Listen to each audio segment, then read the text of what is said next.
Hi, I'm Dinesh Shamdasani, CEO of Bad Idea. I'm here with the Nerd Herd. If you want to do it right, collect what you like.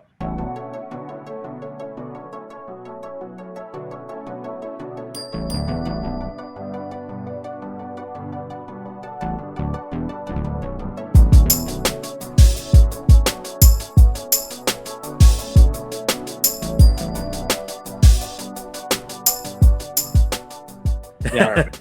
Well, that was awesome. Yeah, man, it makes you feel better. We see that all the time, though.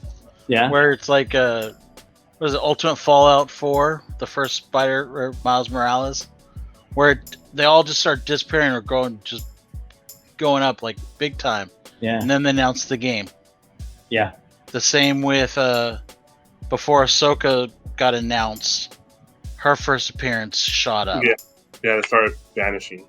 That happened to me with America, right? So I had America, the 1 in 50 and the 1 in 15 on eBay for like 2 years, man. It was just sitting there, right? And all of a sudden they were gone, bang, bang, bang, all at once. And I was like, what just happened? And then a week later, it was announced that she was getting, or like 2 weeks later, she was getting her own show, or they had something going on. I was like, oh, dude, someone knows something we don't. Strange. Yeah, something like that. It's fascinating. Not that many people in Hollywood actually care, but they do tell people. Like, I hear a lot. I'll tell you one story. Is that me or is that? I'm sorry, guys. Okay. Okay. Sorry. Oh, good. I had when I was at Valiant, I had a couple projects with the Russo brothers. This is when they were prepping for Civil War, and I had a meeting. I was lucky enough to have a meeting with them, and we had like lunch or dinner. I can't remember. It was a meeting where we were eating, and so this great and terrible thing about meals that are meetings is you usually get done with whatever business you have before you finished eating. So then you're like awkwardly sitting there and you find stuff to talk about. And so they're telling me, I was asking how the movie's going, the prep for the movie. They're like, it's really good. We just had this big thing happen. We got this character we've been trying to get a hold of for a long time, and finally we got the permission to do it. Oh, interesting. Does Feige hold permission like that? And you have to petition? And he goes, no. This is a character that Marvel didn't have the rights to. I was like, immediately I'm like, what does that mean? That sounds amazing. But I'm trying to be cool. I was like, oh, that's interesting. I didn't know that could happen. It's Spider-Man, so Sony owns it. I went, oh, okay, Spider-Man, that's cool. Yeah, Sony owns it. In my mind, of course, I'm like, oh my God. Wait like 30 seconds. I'm like, I got to go to the bathroom. I go to the bathroom, text my wife, and I'm like, I got to eat into the wedding fund, baby. I got this. I don't know how long I'm gonna have this hot tip. And so we were saving up for a wedding. This is before I got sold Valiant, so harder to afford back then. And I bought a 1.0 cream pages 1.0. Nice, no marble chipping, because I love that book. Sorry, JR. Amazing Fantasy 15 is like as a kid, before trades were really a thing. I got a trade for one of my birthdays, and it was the first 6 issues of Spider-Man, Fantasy 15 and 1 through 5. Wow. It blew my mind, and I love that story, that first issue, the first appearance. And it's one of those books that you never think you're going to get to own. And I knew that if the character was announced to appear in the Marvel Cinematic Universe, it would definitely be out of reach for me. And this was my last chance to spend. I think I spent $4,000. Oh wow, that's pretty good, man. Yeah, now I think that's like a $15,000 book. Jesus. And it might have doubled like a month later when they announced the character. But it was surprising because I talked to all their people, and I've told them about that buying that book. They don't think about buying that stuff. It's weird. Are they collectors, or like the Russo but or like? They're huge comic book fans, huge collectors, but they're not in the kind of the way that everyone here is. They'll buy things that they're nostalgic about, but they don't really think about the values. I'm not even sure they really understand how much some of these things are worth. Because it's a fairly new, you gotta think about it this way, it's a fairly new phenomenon that comic books can be worth hundreds and hundreds of thousands of dollars. Except for 10 years ago, it was only Action 1, Detective 27, maybe a few others, Marvel Comics 1. But one wasn't a $300,000-$400,000 book in the highest grades 10 years ago. That's a new phenomenon. First Mile, like a $10,000 book in 9.8, that Marco cover. It's crazy. It's a lot of money. It's a car. That book's 10 years old. It's a new phenomenon. No, and it makes sense because I mean, it's a lot of these books are jumping overnight. It seems like. Yeah. I mean, it's like as much as I hate Spider-Man, like I've got Spider-Man 50, Great book. which I bought because it's first Kingpin. Yeah. I love Kingpin. I bought it for $1,200 at an 8.5, which is a high grade for it. Great price. Got it signed by Lee and Ramada Sr. Nice. So I mean, it's never going anywhere. That book is like a $2,000, $2,500 book now, without the signatures. That's a COVID book, though. That's a COVID book, bro. Like that, we did a show when we first started, and it was like about like books that jumped during COVID, and that was one of them because I was looking at it. I was looking at that ASM 50, and I was like, wait, I'm gonna see if I can get it like at 400 because it's kind of in that reach, like a 7.0, 8.0, and then all of a sudden it just was not in my reach anymore. I was like, what the fuck just happened? That was raw, right? It was a raw. I was gone. It just left. It left. That's a witch.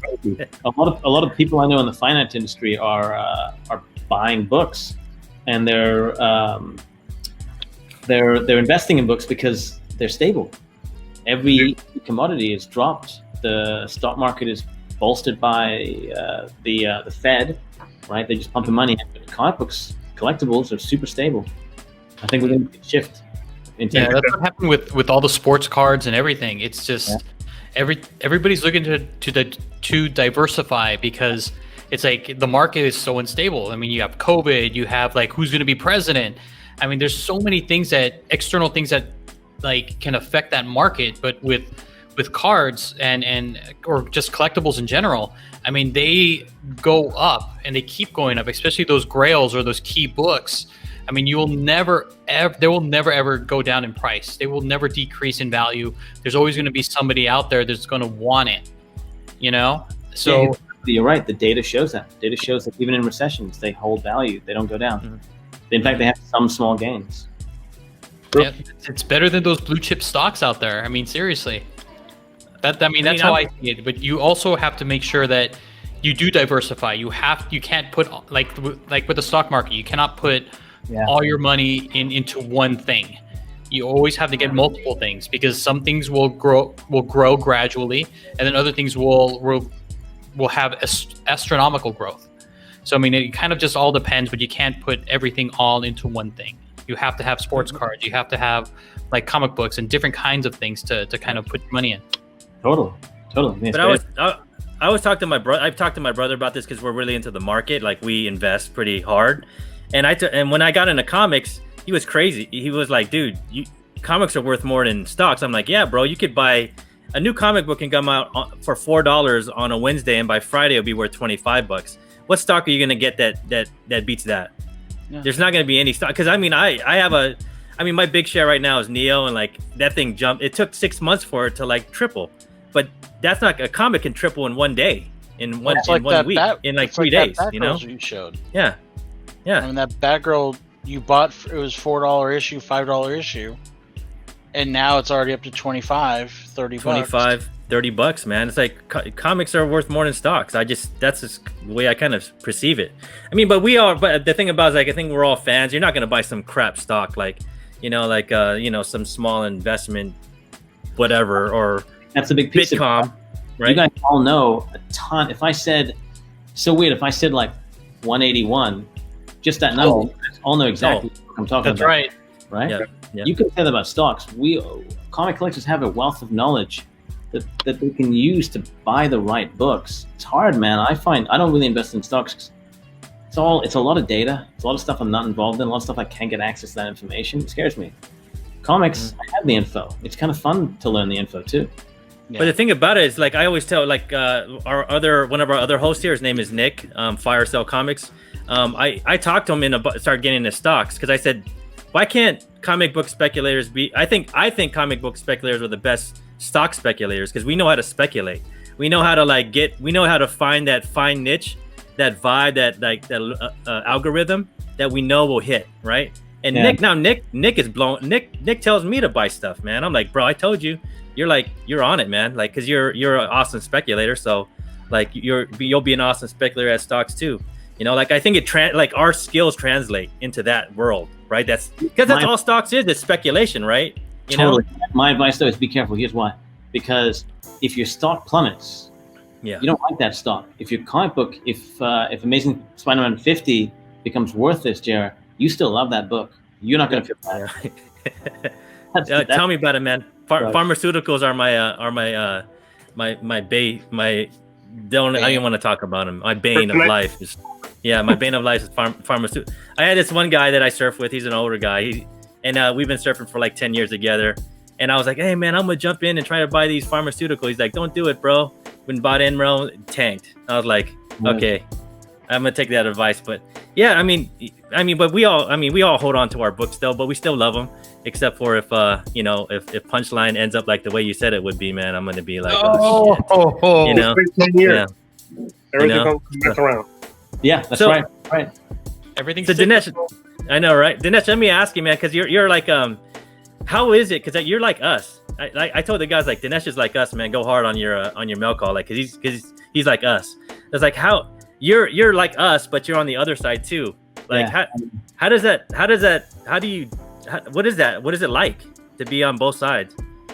It's awesome, man. It's great because I think all comic fans love to know how comics are made, and they love to know all the details. It's why we're all obsessing about ratio variants and match twos, and you guys were saying Luna the other day, earlier, and I was like, oh my god, you guys know about the distribution platforms that are distributing different publishers. It's kind of fun. We got a video on it. You do? Awesome. I gotta watch that. Oh yeah. And it's all fascinating stuff.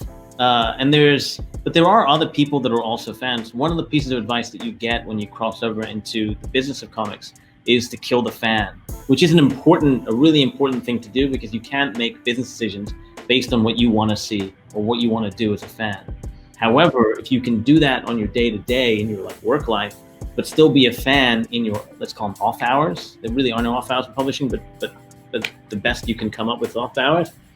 It's a really, really fun business. And there are other publishers, especially the people that start the companies. I think I found tend to be that way. The guy that runs Boom, Ross Ritchie, huge fan, loves Amazing Fans 15 as well. He's always looking to upgrade his copy.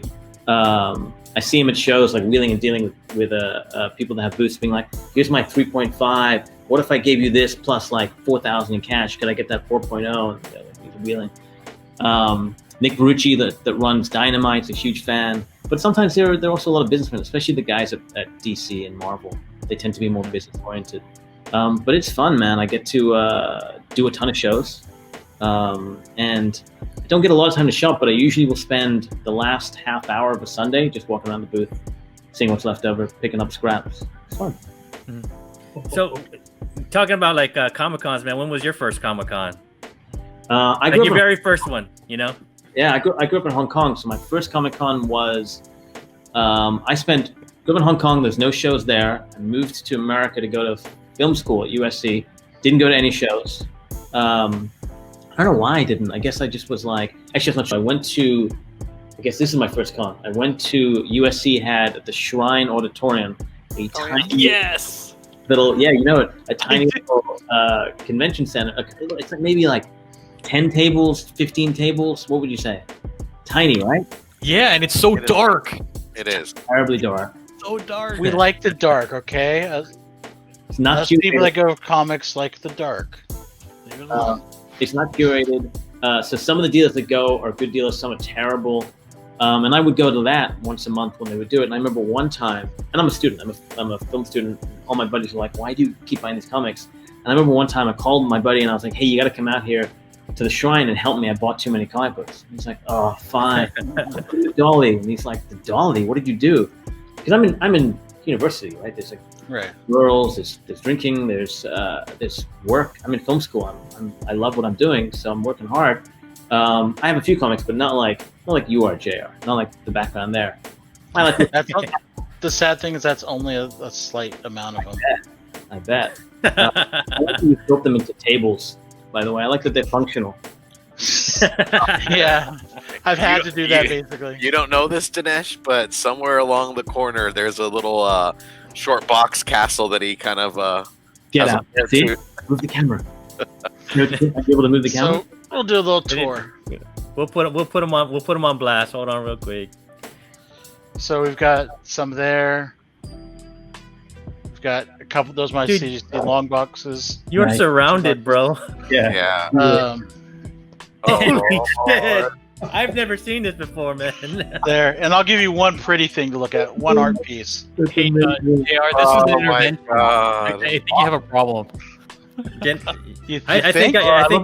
think there should be a dollar style, and I'm the only one invited. Yeah, that's not gonna happen. How many books are there, Jared? Those are short boxes? Those are all long boxes. So you figure 300 to a long box. Oh my There's god. about 50 long boxes. Ooh. So off the top of my head, that's a lot. 50, yeah, that's a lot. Goodness, 15,000. Is that 15,000? Yeah. Yeah. Oh, That's That's just in the long boxes, not counting 6 short boxes that probably have 150. oh my god. And I'm gonna bet that your Caliber Presents is in there somewhere. You've just forgotten about it. I bet you have it. I would love that to be the case. If it is, it would probably way back in the corner.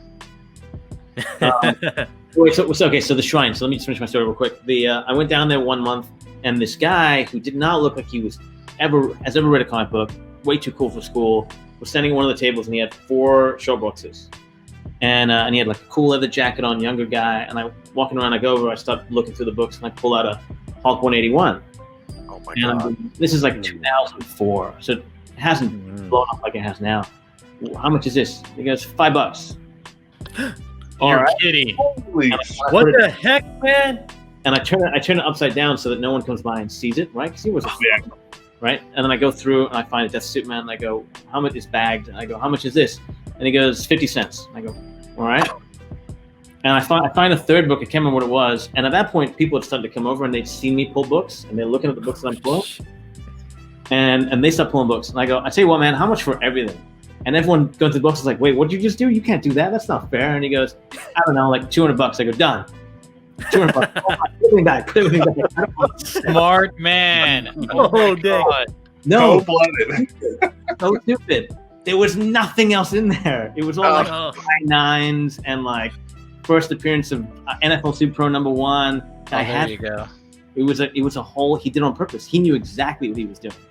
Wow. Oh, he set you up. Whoa. The 181. Guess what? Marvel value stamp clipped. That guy knew what he was doing. Oh, dang. Oh, man, it happens to all Right? of us. Like, I honestly, I would have done the same thing. I mean, you kind of don't know, but you're seeing all these good things coming out, right? And you're like, you're seeing everybody else. You're starting to panic a little bit. It's like, you know what? I think there's more. So I would have done the same thing. I really would have. So one thing I know what a value stamp is, and I know a couple of us know it is, but do you mind saying what it is so our audience understands what the value stamp is? Marvel did, correct me if I get this wrong, Marvel did a whole line, I think it was over 2 months, where they printed in the editorial pages just a little picture of the different characters, and you could put them, they were called the Marvel value stamps. I think they had a little postage, almost like a postage stamp, a value assigned to them, and you had a binder that you could buy or something, or mail away for Something Marvel. like that, yeah. Put all the stamps in, and you have the stamp, and it was a horrifying thing for collectors now, because some of the biggest books, you got to look out. Page whatever 22 has this little box cut out of it. It's horrifying. Yeah, I know. I bought a 182 off of eBay, and I opened that thing up, and it's gone. I'm like, damn, I had to buy another one off Instagram. I was like, Jesus, they didn't even say it, but whatever. I kept it anyway. It's in nice condition. It's I could put it on the wall for my kid and whatever, but it's a reader copy. It's a reader copy, man. But I'm the same way too, man. I've been looking through. Me and this guy have been going back and forth about this collection. Yeah. And he keeps telling me, man, like, oh yeah, man, he goes, I got the first Punisher. I go, what number is that again? Just trying to check him. He's like, the first Punisher. I'm like, bro, you don't even know the number. You're just trying to hustle me, man. I'm going through his box. Like, I went through like 2 or 3 of his boxes. He has a ton. He has like I think about 16 long boxes, right? Something like that. And I just kind of pick. I pick some, right? And there's 90s and stuff, and then there's some like bronze stuff, and there's a lot of numbers missing, man. So I'm like, oh, bro, you're not catching a rookie, So But that's the dream, man. If you did find that, there's I don't know if you guys have seen the film High Fidelity. Do you know that film? Yes. I love that movie, man. And the TV show. Have you seen the deleted scene that's on the DVD and Blu-ray? It's on YouTube. There's a wonderful deleted scene. You guys should check it out where John Cusack goes to, it has nothing to do with the plot, it's just awesome. Goes to this woman's house and he says, hey, I saw the ad in the paper. You've got a record collection you're selling? And she goes, yeah, it's over there. And she sits down with a glass of wine. He goes through it and he finds like, I don't know records that well, but you can see by his reaction, you know, like as if we're looking and finding like X-Men 1, oh my God, Hulk 181, oh my God, all these amazing books. And he's getting excited. He says, how much for this? He's trying to be cool. How much for this one? She goes, $20 or $5. I think that's what she said. And it turns out she's a divorcee. Her husband ran off and said, sell my record collection and send me the money. And she doesn't want to take any more. She wants to take just less than the price of a flight back. And he doesn't do it. He can't do it. He can't bring himself to do it, to buy the collection from another man. So that's cool. So it's funny because I don't know. Did you know they came out with a TV show for that? I For haven't High seen Fidelity. I haven't seen it yet. Good. They redo that whole scene. Oh, yeah? And they have it. Yeah, where it's a divorcee. She wants I think it was $1 for the whole collection. No. Because she found out her husband is leaving her for some trollop, and so she's like, I want it all gone. The only caveat is you have to take it now. Right. And it was like they showed like a David Bowie record that was air printing and stuff that's supposed to be like the Hulk 181 basically. Yeah. And she just can't do it. Doesn't do it. She actually went even to the bar, sat down with the husband because she knew where the wife said where he was. Realized the guy was a dick, but she was like, I just can't do it. He's a collector like me. Would you guys do that in that situation? The same thing, but with comics? I would. I won't lie. I'd be so on it, bro. I'd be so on it. I'd be like over, you know? You would Like- do it. Hamza would do it. Rob, you would do it? Steve? Oh yeah, 100%. Wow. JR? It's scary the person that self-proclaims himself as the asshole of the group actually is having doubts if he would do it or not. I probably would. I actually know a friend that did a similar situation of that. Yeah. Well, he got a collection last year from a guy. It was his brother's collection, and his brother died. Oh. And he paid $1,000 for it. It was 3 long boxes, but it was a Hulk 181, Amazing Spider-Man 129, Damn. first Morbius, first Scott Lang, first Shang-Chi. Wow. All these ones, and they were all like 8.0s and higher. The Hulk actually, he got pressed and graded and came back at 9.4. Damn. He sold it for Wow. like $9,000. Oh my goodness. Well, he had a baby $9,000. coming. That's why he sold it. Mm. Yeah, it was pre-COVID though. Do you guys believe in comic karma? Yes. Yeah, I do. I totally do. Yeah. It's interesting because you could look at that in both ways. You could look at that as it's bad comic karma to do that to somebody, or that is your karmic karma come manifest from something. Yeah. You guys know the most famous version of that kind of thing, that find? You guys know the Edgar Church story? Mm-mm. No. The Mile High 1 collection? Yeah, I heard No, about tell that. Tell us, man. I'm interested. I'll tell you the short version of it. You should. Mile High Comics has a blog, and on that blog is a 14-part. It'll take you like an hour to read, but it's well worth it. Narrative of how this collection was found. But the Edgar Church collection is the most valuable single collection ever found. It was a guy, a advertising artist in like the 30s and 40s, and he bought off the newsstands the nicest, freshest copies of every comic book in a standing order. Every comic book, I want the nicest, freshest copy. And he had a reference library. All right, so he used these. If he needed to draw, got hired to draw an advertisement of 2 people drinking coffee, he would use comic books as a reference library. He had magazines too.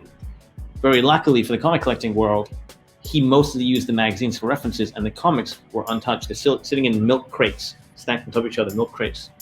And it's a complete collection of everything, every comic, Marvel, DC, and all the other publishers from 1930s, 1940s, 1950s, including Oh, damn. Up, Tech 1-Up, Captain America 1-Up, Marvel Comics 1-Up, like all these books, some of the finest copies in existence of many early books. Sometimes the only copy in existence of some of these early books come from this collection. And it built on the comics. They bought it and they slowly sold it over years. That's Wow. crazy. Wow, that's Is it the one where it's like his name is on the on like the cover or somewhere or something like that? I think his name is on the inside front page or inside cover maybe. The Larson collection, which is smaller but higher grade, is the one that has the signature on the cover. I'm a huge fan of all these crazy pedigrees. But those would make it worth more though. Those actual writings, right? They make it worth more because it's part of that collection, right? That's what I think I remember. It's the provenance back to the original owner. CGC's website has a breakdown of all the collections that they certify as pedigree. It's really cool to see the stories behind them and the history of them, because we forget sometimes. You know, like you own the oldest book you guys own. Someone had to buy that off the rack. It's connected to history in a way that's really sometimes we forget. Pretty cool. Like this thing here, someone's had this for. I mean, this is 1935. Can you imagine the stories this thing could tell? If it could talk? Yeah. Crazy. But like, you know, I mean, I think, you know, like, you know, what's America, right? America's like blues music, right? Jazz music. America's hamburgers and McDonald's, right? But America's comic books too, because that's something that originated in America, right? That's Americana, like true Americana, right? Ford is Americana, comics, DC, Marvel, right? Like that's true American history, I guess you would say, right? Totally. That's really the movie I'm trying to, the TV show I'm trying to make with the EC story. It starts with a guy named Max. I'll bore you for 1 second. I promise it'll be worth it. I'll do it quickly. It's a guy named Max Gaines, and Max Gaines had access to printers, and he was the one that decided to create the comic book. He was reading the Sunday papers, the funny papers, and he thought, if I fold this up and I do it what's now known as comic book size, and I give it away for free with products like shoes or toothpaste, people are more likely to buy that to get this to give to their kids. Proved so popular, he started selling them individually. This guy was also the same guy that two unknown creators were sending around this submission for a character they'd created. Everyone turned it down. Said there's something here, the character Superman. So he discovered Superman, sent it to his buddies at National Comics, co-created a company with them, didn't own Superman, but then co-owned Green Lantern, Wonder Woman, Flash. Very silly, sold it during the war because the paper that they owned was so valuable and he couldn't deal with the partners anymore. Started his own company, Educational Comics, died in a boating accident where he saved a little kid's life. And his son, who wanted nothing to do with comics, had to take over, renamed it Entertaining Comics, and essentially created the persona that Stan Lee, I don't say ripped off, but in my point of view, that's where Stan Lee's persona came from. From that guy before William Gaines, and then created the modern comic as we know it, the sophisticated kind of storytelling. Then created Mad Magazine. It's this one lineage, just one family is the backbone of our entire art form, this American art form. And we don't talk about it enough. You guys are producing that? Or are you trying to do that up? Yeah, because I think my point of view is that everybody in the world now knows comic books because of the Marvel Cinematic Universe. Yep. And I don't think people know that they actually would like to know, well, how did this medium start? Where did this art form come from? I think it's fascinating, in kind of like a Mad Men kind of way. It is fascinating. It's real fascinating. Yeah, I mean, I'm pretty new to collecting comics, like compared to like JR and Alonzo and Rob and and Steve, but I feel like it's like such a big part of America, and people just don't realize it, right? So. And all your books, I mean, it's kind of morbid to think all of our books will go to someone else. We're custodians of these books. Yeah. Yep. At some point. And how many times has it like been hand to hand, right? Like through generations, and that comic survived. Like I always think about it, right? Like I think my oldest is like the second parents of Juggernaut, right? Like how many? And that thing it's a foreign book, right? It has the pence, right? Like 5 cents, yeah. But my whole thing when I look at that, I'm like, how did it get to me? Because I got that at a flea market, right? I'm like, how did it cross? So how did this person get it from a newsstand out in England and bring it on probably a military base? Then it had to fly over, and how did it survive all that stuff, right? That's awesome. It's in good condition, like so. Someone loved it. Right, like that would be an awesome movie, right? To watch this comic kind of flow through history, right? Yeah. Like through World War, whatever, and it flows all the way into like the modern age, and it's in your hand, and it's just like this great grandpa comic, right? Like, and it's slab. It's slab. See, that's great. No, mine's not slabbed. I have it in my box, but it's in really good condition. You know, but I mean, they all have these stories. It's fascinating, man. But I think that's also why a lot of like digital comics hasn't caught on. Yeah, is because it's the feel of the books, the fact that I can have this book and then pass it to Alonzo or pass it to someone else. I can read digital book. It's great. Like for me, we're being part blind pretty much. It's nice to be able to open up the window and see like the names better, read better. But I still will never replace actually picking up a comic book and sitting there reading it. So there's kind of an argument to that theory, JR. And I mean, trust me, I am in your position. I believe you should always have a book. I love to have that feel, that smell, that it just brings back memories. But if you look at records, if you look at tapes, you look at CDs, you know, you look at all of that stuff, all of that went digital. You know, you are right, but records are starting to make a comeback. Yeah, music is starting to go back to people want that. There's some type of soul in a record, people say, and so it's starting to go back that way. You could refer it much like to comic books. I mean, the music is such a wide genre of, you know, I mean, different types of music, and just having a vinyl is so much more different. I know my cousin's a DJ and has been DJing for years, and he has some rare. You know, he's like off the wall, just mixed with his music, but also has some like Buck Roger, like records that are telling like stories and stuff like that. And it's just amazing to kind of witness, you know, just to look at his collection. And he also collects comic books. So going in his house is just a treat. You're just looking through ages of vinyl and just his long boxes of just old school stuff. It's just like, I'm amazed. I think also that there's each one of those mediums that you talked about, Alonso, the move to digital, you could argue, enhanced or at least kept the experience the same. And I think comics, there is a subconscious or a nuanced difference with the digital medium. The closest we have is the iPad, right? Which is not comic format, it's slightly smaller. Artists and writers will build each page to be viewed as a page. Even though we're looking at a panel each time we're moving around, we expect you to subconsciously be seeing the whole page.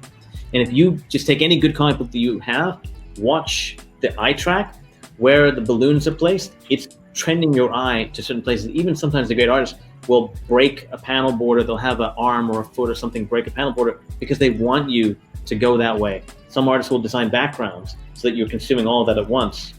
When you do the panel by panel view, you break that and you're missing a component of the storytelling. More than that, we also think about page turns. You don't have those in digital. The kind of commercial breaks of comic books. As a publisher, I will move an entire book around. I'll move the ads around to preserve a big reveal.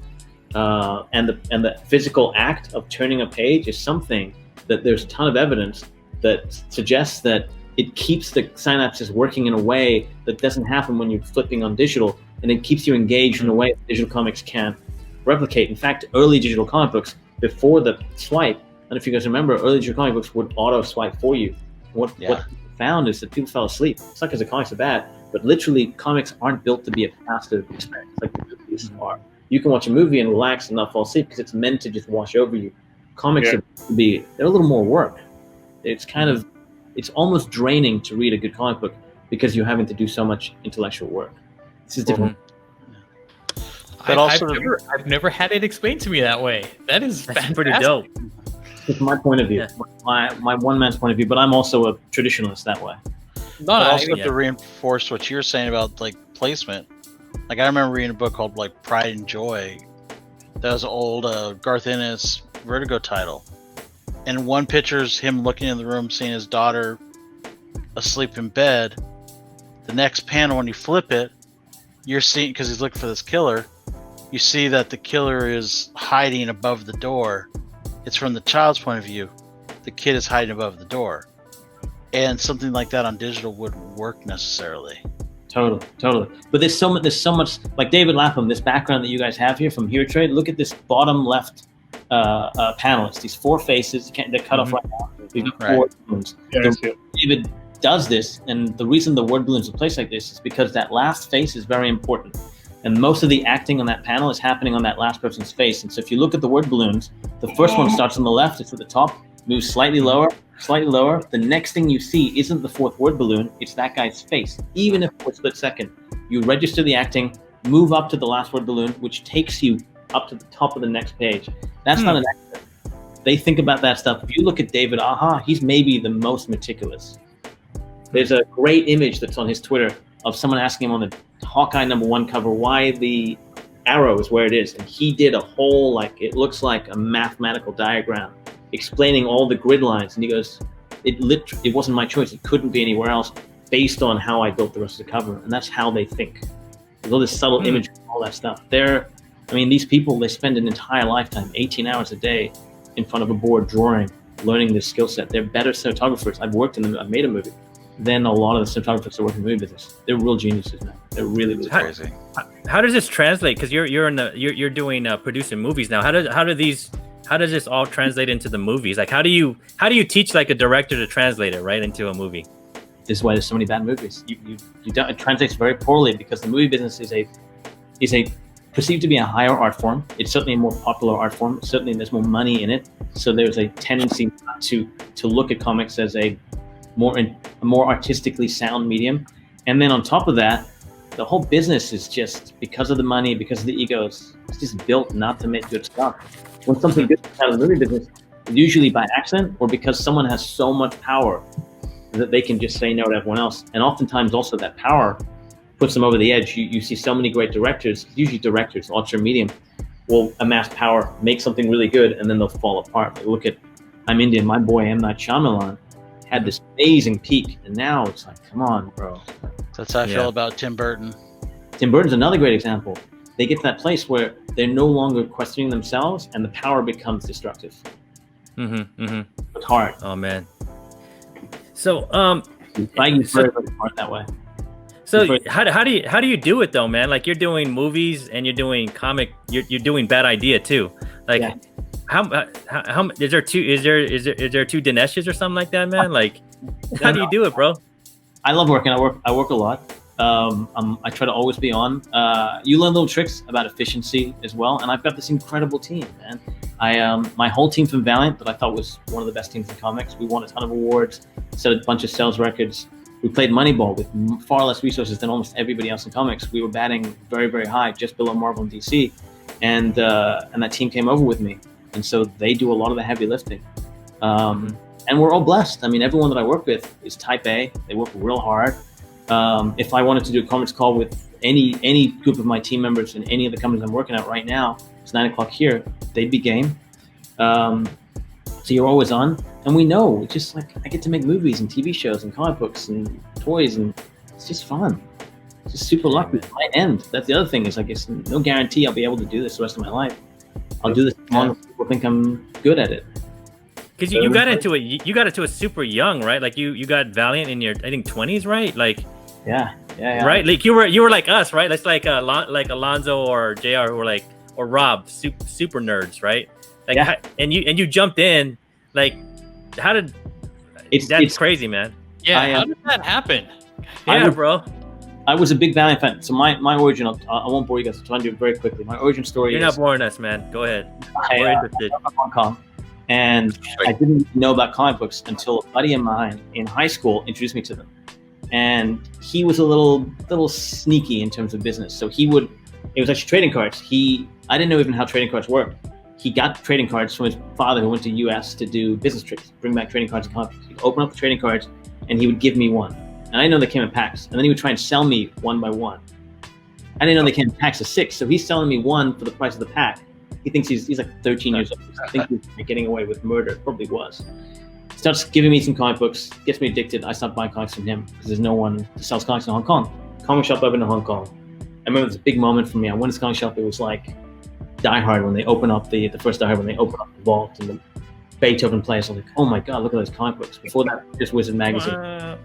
And I didn't know really Marvel DC characters beyond Batman from the movies, Superman from the movies, big movie guy. I didn't know the X-Men.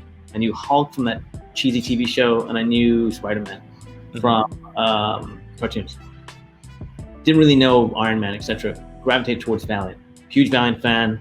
Then I got older, left comics behind, and the 90s bubble pop. I was still there for, I think, later than most, but then I left it behind. Back into movies, film school, moved to USC.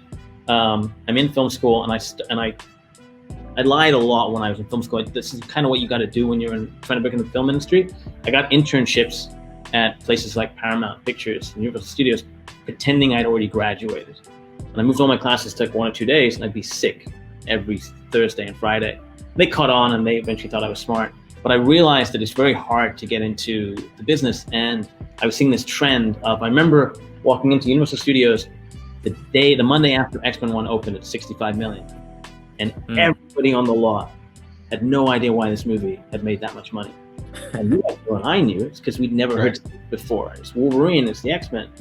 And I thought, that's weird. And then I remember a couple months later, Spider-Man 1 is the biggest grossing movie of all time, highest grossing film of all time, 114 million, I think. That Monday morning, I walk into Universal Studios. I'm like a CE there, like the lowest rung. And again, everyone is confused. Why did this movie do so well? I was like, this doesn't make any sense. This generation is legions of Spider-Man fans. I started to realize I know something for a second before the rest of the business does. I started to realize IP is important. So I go, well, what happened to Valiant? I started Googling it. It was sold to a video game company. Video game company had embezzled some money. They went out of business, and there was a bankruptcy auction. Now, I grew up in Hong Kong. It's a wealthy place. I wasn't wealthy, but I had some wealthy friends. So I made a little list of wealthy friends that loved comic books, and top of that list was that guy that broke open those trading cards. Very wealthy, and I called him and I said, "Hey, we should do this thing." He was studying to be an entrepreneur at Wharton, not Wharton, but the BA school. Wharton's the master's degree school, UPenn. And I said, "We're not going to get it, but let's at least go through the process of doing our due diligence and going through this bankruptcy auction, and we'll learn something." So what that means is you go read all the documents. You get to go to the warehouse, see the documents. That was a blast. They basically took the Valiant offices, put them in boxes. So you get to go through all that stuff, find the documents that are helpful to valuing the company, and then you go to a bankruptcy auction. Now, I was very lucky. One of the bidders at the auction, there's only 3 bidders at the auction. 86 companies put down the deposit to do due diligence. All the biggest companies, EA, Sony, Google, etc. Only 3 parties came to the auction because all the relevant documents were gone. They never had them for due diligence because I noticed till the auction, one of those 3 parties is the former CEO of the video game company. His brother ran the law firm that was meant to deliver the documents. So of course they kept getting lost in the mail. Who had time, I managed to get from the due diligence documents a list of all the employees in the publishing division. And I went through that list and I called them one by one, and I got all the documents that they didn't have. And so I knew that the rights to most of the characters were there, that I wasn't buying nothing, because it was an as-is, whereas auction, meaning whatever you're buying, we don't know, you're just buying this thing. They may have sold it all off already.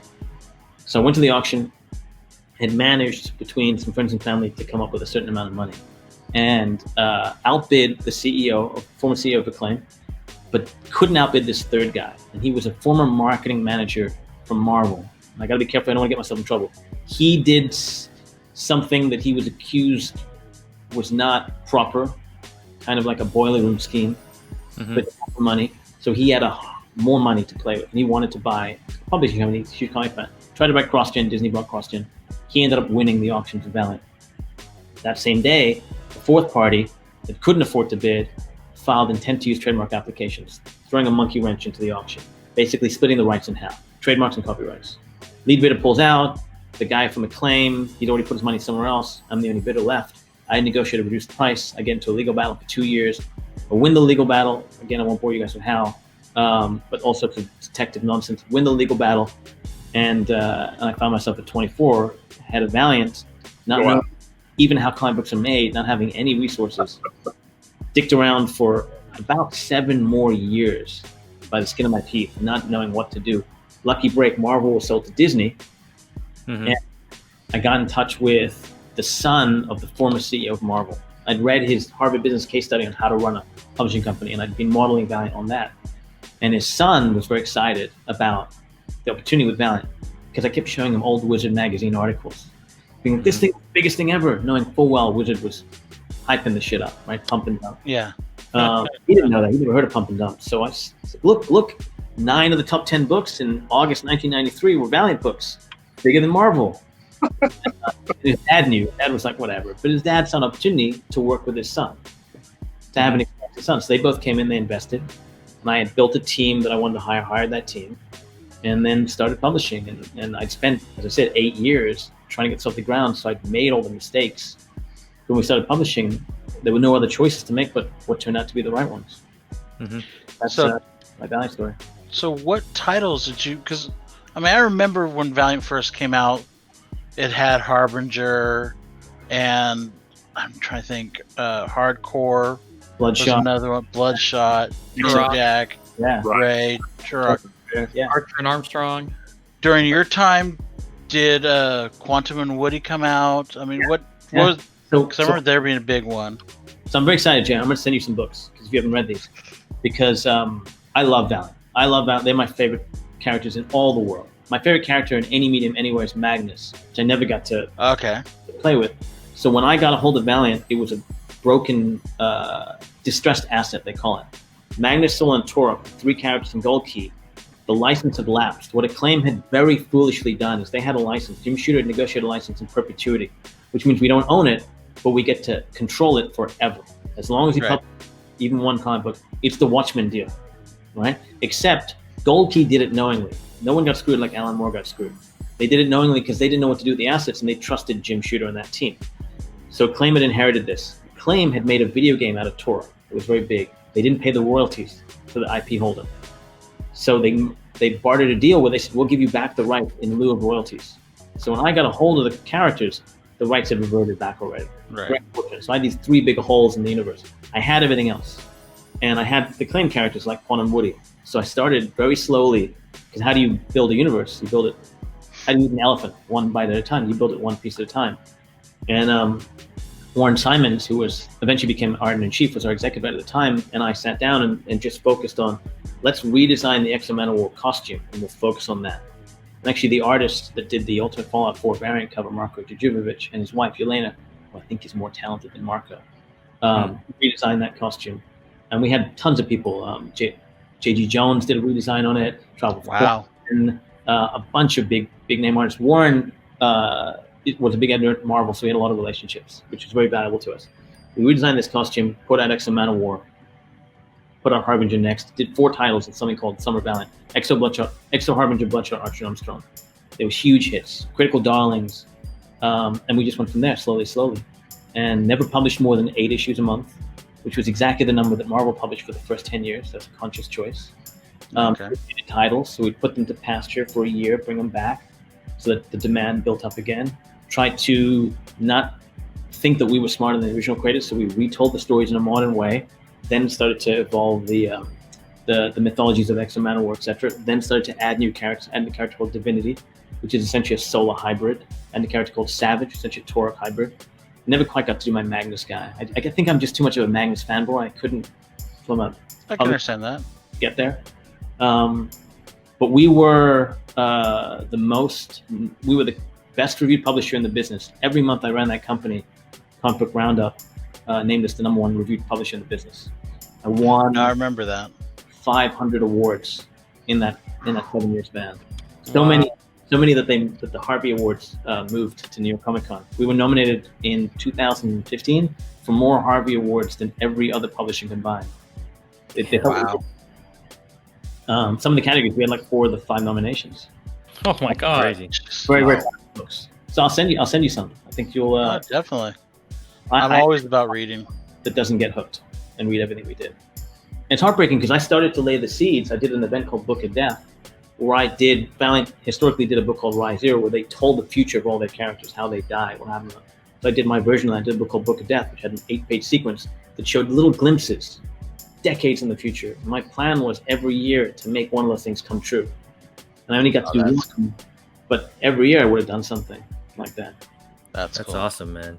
That's cool. I mean, I haven't even, I got one of the Bad Idea books, but I'm a big fan now. Awesome. How is that experience going to transfer over? How is it transferring in the Bad Idea? I think it is in many ways the evolution of what I was trying to do at Valiant. When you work on a character, no matter how much you love it, like X-Men War, you have to tell a story. You have to tell a new story like a movie every 4 months. story arc is roughly 4 issues. And you do that for 8 years, you kind of run out of, as much as you like Star Wars, you're going to run out of Star Wars stories that you want to tell. And I got to a place where I was starting to find, I was running out of gas with some of these characters. I needed a break. And so, but I knew the fans had not run out of gas because they're not thinking about it all day like I am. So I was trying to have my cake and eat it too. So I got together with, Dynamite had gotten the Magnus Torok license. They wanted to do a crossover with us because they knew it would make money. And I not wanted to do that. I didn't think I thought it was too early for us to bring those characters back and not own them. So I went to them and I said, let's do a crossover. We'll do one big crossover. My guys will write it. Can you bring your artists? Because they had like Alex Ross and people like that. And so they agreed, and we were going to do that. And I was going to do that event. And out of that event, I was going to do an event called Harbinger Wars 2. And it was going to break the universe. And out of that event was going to come this crossover and a bunch of stuff that was very not what the fans had thought of as Valiant. A bunch of crazy new ideas. Me thinking, okay, I've gotten my head around publishing. Let me try and break things a little bit here. But I can't just do that. My fans will get upset. So I'll give them this thing that they want more than anything, Magnus Torok. At the same time, here's the medicine. And then there was a coup at Valiant. The company was bought. I did very well. And I made a lot of money, which wasn't my goal, but I'm very happy to have made a lot of money. No one does about that. And I thought I still like all those ideas, but now I have a fresh slate. So bad idea, self-distributing, because it gives me a lot more control over what I can and can't do. No variants, no digital, no trades. I want people to go into stores, buy physical books. I'm going to publish very few books. I'm going to do a lot of crazy things. Like all my books are going to have backups. So every single issue you buy will essentially be a first appearance. That's not why I'm doing it. I just want to be able to experiment with stories that are shorter so I can just take crazy chances and push into a lot of genres comics haven't done in a long time. Horror, comedy. I mean, I worked in the shared universe for so long, I'll probably end up making the whole thing a shared universe. Got some superhero stuff I'm playing with. Hero trade is essentially, I was thinking about it this way. Marvel is a very specific tone. DC is a specific tone. Valiant's tone in relation to those is more grounded, more character-driven, more floored, more science-based. Then you've got like Sin City, which is noir. You've got Ass City, which is kind of like 50s rose-tinted glasses. And those are really as far as, and then you've got like things like The Boys, Garth Dennis, let's call it, which like, I hate comics. I hate superheroes, they're stupid, they're juvenile, but I work in them and I'm going to make fun of them. Those are really all the points of view that we have in comics. And all those companies are really bound by their mythology. Rarely they can break out of it, like when Marvel does Marvel Zombies, they go post-apocalyptic. And you get fresh stories from older characters. Otherwise, it's hard to come up with fresh stories. So with the hero trade, which will be an ongoing thing that we'll do, we kind of approached it as, what would happen if someone like Elmore Leonard or Quentin Tarantino told a superhero story? And you would get these weird things happening that you haven't seen superheroes do before. It's not quite noir, it's almost ground level. And so the story of the hero trade is, you've got this guy, and he's driving around, it's 8 pages, he's got this guy driving around one night, he's got a superhero in the trunk, essentially Superman. And he's driving around to all these criminals, and he's saying, I'm gonna sell you a piece. You want the arm? $2 million. You want the legs? $4 million. $10K? I can give you a pinky, best I can give you. You want the blood? $5 million. He's gonna get as much money as he can, he's gonna fuck off into paradise.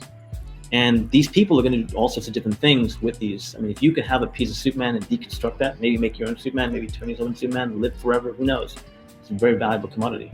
How he killed this guy, how he's in the trunk, what happened, we very purposely give you small clues, but we're going to tease all that stuff out with everything we're doing with Bad Idea. And David it's too bad it's not showing the trunk right there, because I have the trunk right behind your box so the guys can see. Yeah. Now I can see it. I can see the top panels, obviously the opening of the trunk. Yeah. The hood. But we're going to reprint the story in our first launch book is called ENIAC. And we're going to reprint the story in ENIAC issue 3 as a backup so that no one feels like they have to spend, I think this book's like a $1,200 book now. It's worth a lot, man. It's like the book of the year, I think. Yeah, I hope so. That's nice. People can send it to me. It's really, really fun to see. And yeah, so we're just gonna do weird stuff, man. Stuff we think is cool. But why Bad Idea, man? Where'd that come up? Because I think it's a cool phrase, right? Like it's like, I'm down for a bad idea. Like that chick you see, like I don't know about her, but it's a bad idea. Let's go, or anytime you and I are together is a bad idea. It's a bad idea, man. Anytime I bring Rob to one of my honey holes, it's a bad idea. So. was highly negotiated, highly thought about. I like in naming. One of the benefits of running a publishing company is you get to name a lot of characters, a lot of books, and naming is very important. Names have power. I like to find a name that is remarkable in the sense that people have something to say about it. I like to find a name that people feel that they see that version of themselves in it. So the two of you guys talking about your instincts about how your bad idea is wonderful. It makes me so happy. I think that it's a thing people will say in the creative world where they'll say, it needs to have more of a romance angle. Here's the bad idea. Why don't they kiss, right? But really, the core behind why it's called bad idea is because everything I'm doing is going to seem like a terrible decision on the surface. And I just want people to know up front, like, look, I'm not saying that I did the opposite of Valiant, $10 trades. You can't find the book, I'll find it for you. I'll make it accessible anywhere you want to be. Not just digital, anywhere. I will stand in the shop, in your personal shop, and hand you the book myself. Here I'm doing the opposite. I'm going to say to you, I don't really care if you can't find it, man. Like, if you really want it, go find it. It's only in 100 stores. I'm only going to print so many. When they sold out, they're sold out. They're all bootlegged. Everything's free online. If you really care and you want to pirate it, go for it. I don't care. And that's I think most publishing executives say, this is a great way to lose money. I think the hero trade has proven that we're able to tap into something we're not thinking about. Something you guys know all about. Yep. Yeah. I'm lucky that Matthias is my shop nowhere. That right when it came out, man, he was already pumping it up to us. We're like, all right, man, I'll fill it out. We had the little cutout, like coupon, whatever it is, and we had to fill it out and put which ones we wanted. It's already in, you know. But thanks. Yeah, I mean, I was in from the start, man. Any of you guys at shop have bad idea? I don't know. I'm gonna have to look at my shop, the Empire Comics, and talk to him because Ben's all about supporting like small companies and stuff of that nature. I chat with them. I think they are. I don't think we've announced them yet because we've gotten more. We announced our 100 a little while ago now, and because of COVID, we've been able to add more for the launch. I think they're part of the launch. Let's put it this way: tomorrow, I'll send him a text and talk to him. Thanks. Him and I are good friends, and so I can ask him if he did it. I know at my shop it's right. The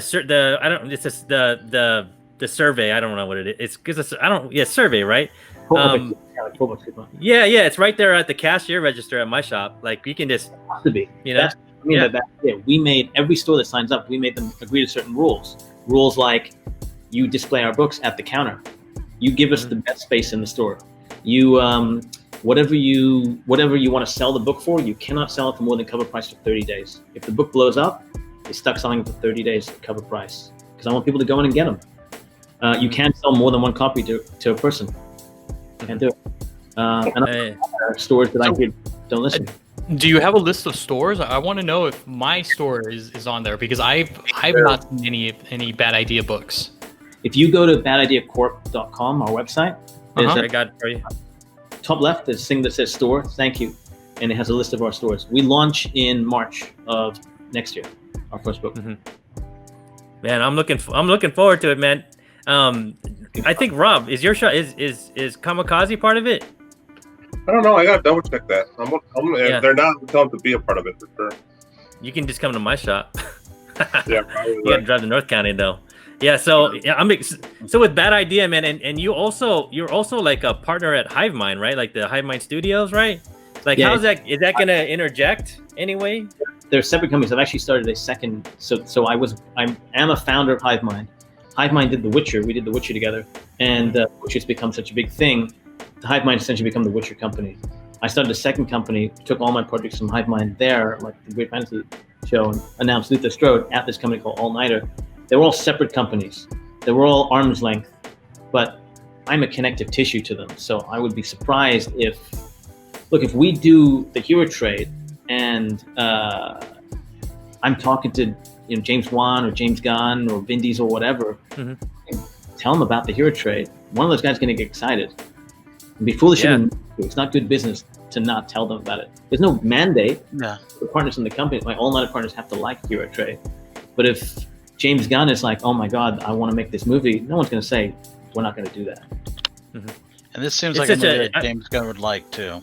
Yep. Yeah, I think so. The Hero Ashcan is such like such a core, like us guys, us like fucking super nerds. Like, the core underground, the core base is like super excited about it, man. Like it's just like I mean, when I got it, man, you should have seen my fucking DM box, bro. It was crazy. Yeah, I was like, no, I'm not selling it. No, it's gonna be on my wall. I'm buying a house. It's gonna be like at the door. I'm gonna put it there, man. Like it's dope, bro. Like, yeah, they were DMing me already, bro. Like I had like 10 DMs. Yeah, yeah, 10 DMs. It's crazy. I'm already on the site. I know one of my comic book stores has you guys, so I'm excited. I will be heading there this weekend immediately. I would if you guys are interested. I hate to sell, but if you guys are interested, I would highly recommend that you pre-order the books, because with COVID and shipping and all that, who knows what happens. I want to make sure you guys get the books. Yeah, even so I just checked. My LCS isn't part of it. So how do I get it if my LCS isn't? If you ask them to get in touch with us, whether it's officially through our email or through social media, however they want, not really doing a thing where we pick the stores. We just say to them, here are the 6 rules. If you're in, great. We're gonna, and what we try to do is we try to do a ton of promotion for them. So while we ask for a lot, we do a lot too. And the Hero Trade's a great example. Every one of those stores got a copy of this book. It's a $1,200 book. We gave them a $1,200 note. And before that, when COVID happened, a lot of publishers were saying, pencils down, we're gonna stop publishing. They really left the stores in trouble.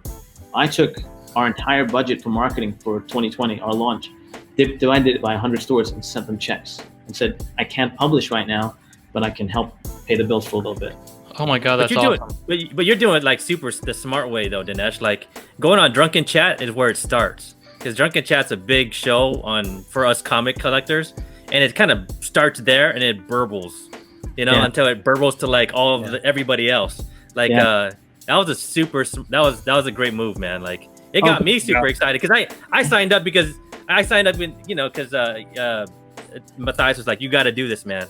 You got to. Here's the order form, the little form, and you got to order. I want all you guys order. All my hardcores got to order it. So we ordered it, man, and I'm stoked. But you got me super stoked when I saw you in the show, with it and talking about it, because I didn't know much, but now I'm super stoked about it, and I think that's the way the whole comic world is kind of right now, man. So. I'll be honest with you, I probably shouldn't be saying this. One of my big problems right now is I'm seeing the initial pre-orders and I'm like, it's wonderful. But I'm like, I wish the numbers were a little lower. Because in my mind, numbers would be like Walking Dead #1 numbers, because we're an independent publisher. And I'd love to do that. And then a year later, when I'm able to get some of the film and TV stuff, some of the licensing, start to build a company like I did Valiant, have people be like, I can't find a copy, and the heat. Boy, but I'm starting to see numbers that they're not high. They're still smaller compared to like Boom and Dark Horse. They're a little higher than I would like. But still, even companies like Boom, you look at something like We're Killing the Children #1 and stuff. Huge. They're hard to find. Yeah. So I mean, great job. They've been a great year for them. Yeah, I mean they're really falling on my radar. I mean, I'm going nuts over. I haven't even read the first issue yet. It's great. He has me hunting down all the something and killing the children stuff for him. So it's good. If you haven't read Department of Truth, you should check that out. I read that too. Oh, awesome. we're all over that book. We're all over that book, man. I actually I just ordered. Well, I think myself and Steve ordered it from Scott's Collectibles. They got variant covers coming in for #2 that they only did like 100 of them. Smart, because I have my ear to the ground in Hollywood. I will tell you, mostly books that pop in comics, they're not on the radar in Hollywood. Every single person I know in Hollywood is talking about this book. I would not be surprised if it was a big announcement. I don't know that I wouldn't be surprised. Steve got to 1 in 100, man. He put down money for it. We're like, you baller, bro. Now he's like a super baller. You did very well. I will say I read issue 2. Amazing. How many are outside? First 3. How many are out so far? There's only 2 so far. 2. Okay, I got to see me, I guess. 3 was good, dude. I hate to be that guy now. I know spoilers. Amazing. Yeah, no, you read it. How did you get this? Are you tight with Tinian? No, I don't know. I don't know him at all. But I know his reps. I know his agent in Hollywood. And I have some producer friends. Like I was saying, everyone I know in Hollywood has been telling me about this, and because I'm a comics guy. Everyone in Hollywood wants like an authentic comics guy. They play this weird game where they'll be like, "Hey, I know so and so," and then they'll be like, "Oh yeah, well I know Dinesh." and they try to like play us against each other, but we all know each other because comics is a tiny little business. So people have been sending me the book saying like, have you checked this out? I had someone send me links to the first 3 that they must have talked about doing something. It reads like a good movie though, right? It reads like a really good movie, man. I could see it like all cinematic, you know, or on like Netflix or something like that. Yeah, the pacing's very good. Like when you go from the first issue, from the first to the end, and then the second issue, the pacing's fantastic. It's written really well. The art, I'm like a little but I like the story. I like the But see, I'm not a big fan of the art either, but I think the art is perfect for the book. Me too. Because it's the whole thing of you can't trust your eyes. Yeah. You can't trust what you see. And so they're purposely making the art so it's kind of like, am I seeing that right? Is that, what the fuck am I looking at? And so it's that whole mind game. Now you're playing the whole meta thing of, what are they trying to relate to me? What am I not seeing because of the art? And it's just a whole mind fuck. And now we got this villain in this new issue where you're going like, okay, so now you're going to horror?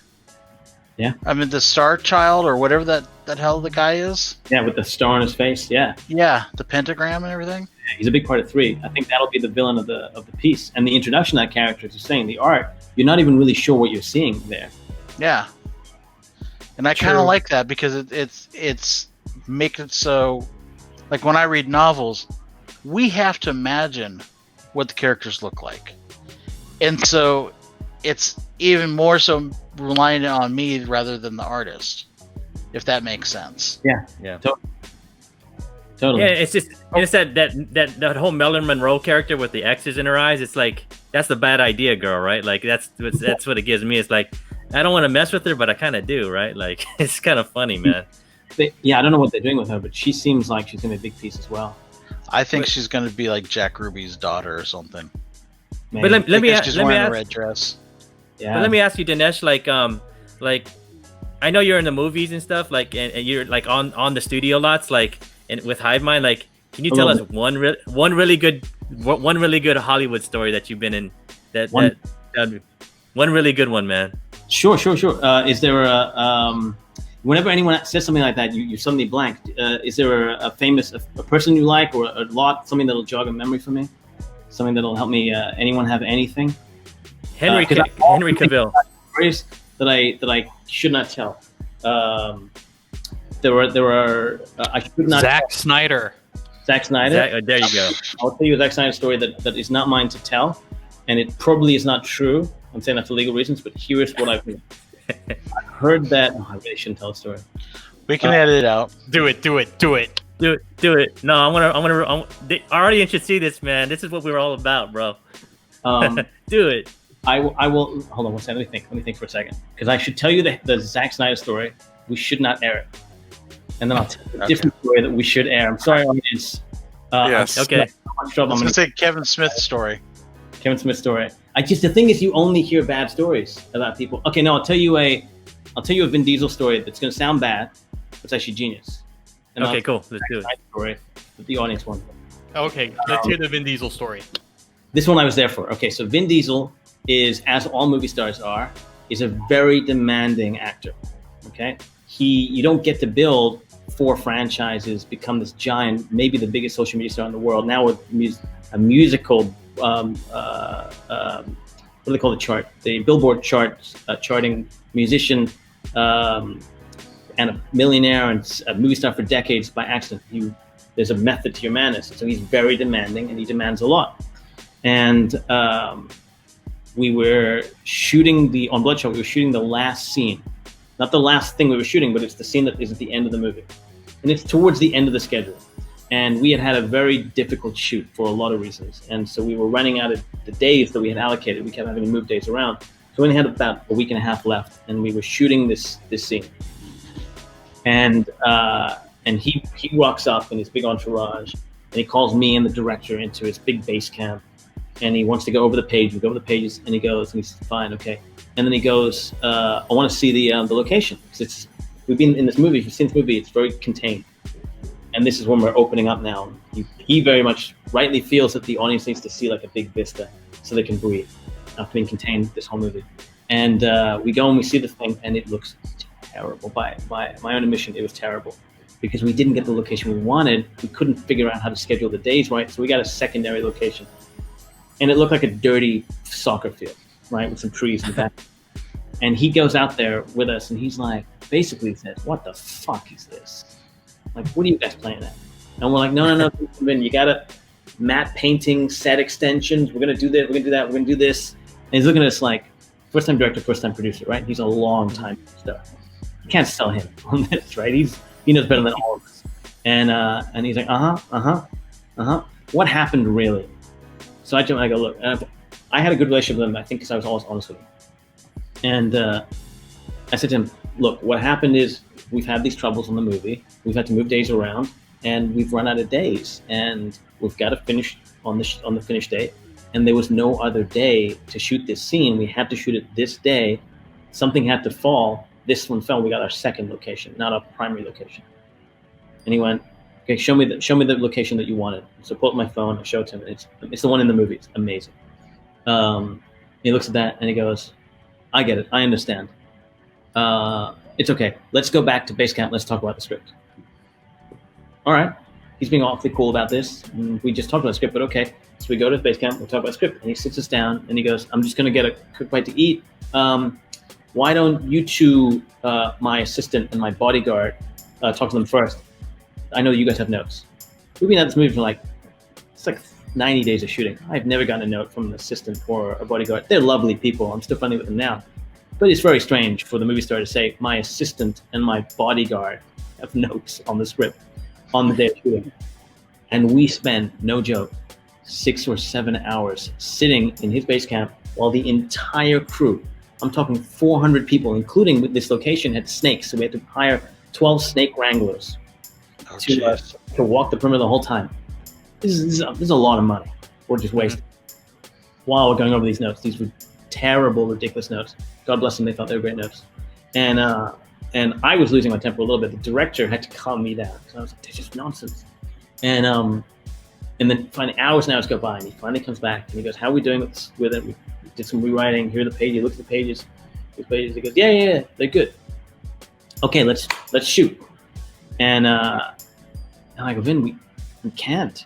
He goes, what do you mean? I go, well, look at the sun. We lost the sun. We spent so many hours here. We're going to have to, can't shoot it today. And he goes, oh, okay.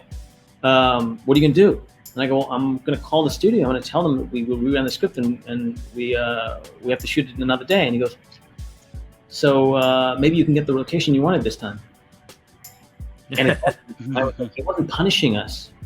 And I think a lot of people would tell you that story and say he was punishing us. But what he was actually doing is he's so good at this. He's done it for so long. He understands. When he was looking at us saying, I get it, I know what's happened, he wasn't saying, I get it, I know we have to figure out the schedule. He's saying, you ran out of, as the first time producer and first time director, you ran out of juice with the money, people.